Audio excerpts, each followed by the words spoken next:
masih akan membahas tentang turunan fungsi atau diferensial. Perkenalkan, nama saya Axel Patrick Sehila, mata kuliah kalkulus, prodi informatika, Fakultas Ilmu Komputer, saya dari Universitas Kristen Indonesia Maluku atau UKIM. Ya baik, kita masuk pada pembahasan. Yang pertama ada definisi turunan, yang kedua aturan dasar turunan, yang ketiga turunan fungsi konstan, yang keempat turunan fungsi identitas, yang kelima turunan fungsi pangkat, yang keenam sifat-sifat turunan fungsi. Ya baik, yang ketujuh ada aturan rantai.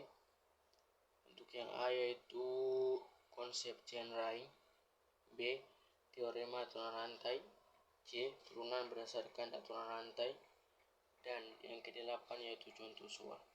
Ya, kita masuk pada materi yang pertama yaitu definisi turunan. Turunan adalah konsep dalam kalkulus yang menggambarkan seberapa cepat suatu fungsi perubahan berdasarkan variabelnya.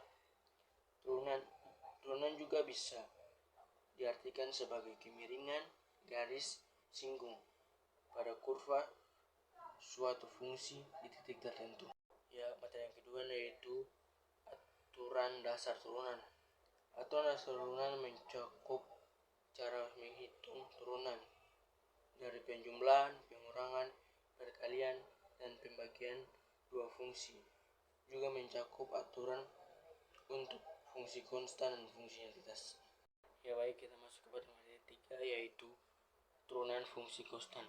Turunan dari fungsi konstan selalu bernilai nol karena fungsi tersebut tidak mengalami perubahan seiring perubahan variabel. Ya baik, kita masuk pada materi yang keempat yaitu turunan fungsi identitas. Fungsi identitas adalah fungsi yang hasilnya sama dengan inputnya. Turunan dari fungsi ini selalu tepat karena tingkat perubahan selalu sama. Ya oke, baik. Yang materi yang kelima yaitu turunan fungsi pangkat. Turunan dari fungsi berpangkat dapat dihitung dengan mengalihkan pangkat dengan koefisien dan mengurangi satu dari pangkatnya. Ini berlaku untuk pangkat positif maupun negatif. Yang materi yang keenam yaitu sifat-sifat turunan fungsi. Beberapa sifat penting turunan antara lain memiliki sifat linear. Yang kedua yaitu jika fungsi memiliki turunan, maka fungsi tersebut pasti kontinu. Yang ketiga, turunan digunakan dalam banyak bidang seperti fisika, ekonomi, dan teknik. Ya mari kita masuk ke materi yang ketujuh yaitu aturan rantai. Untuk poin A, konsep chain ring. Aturan ini digunakan untuk menghitung aturan dari fungsi majemuk, yaitu fungsi yang terdiri dari fungsi dalam fungsi. Oke baik, untuk B ada teorema aturan rantai.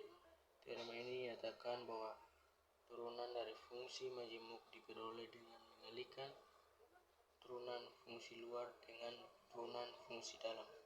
Yang C yaitu turunan berdasarkan aturan rantai. Dalam penerapannya, aturan rantai memudahkan kita untuk menghitung turunan fungsi yang rumit, terutama memiliki struktur yang tingkat. Ya baik, ini contoh soal biar teman-teman lihat. Dan ini referensi yang saya pakai menyusun materi. Sekian dan terima kasih.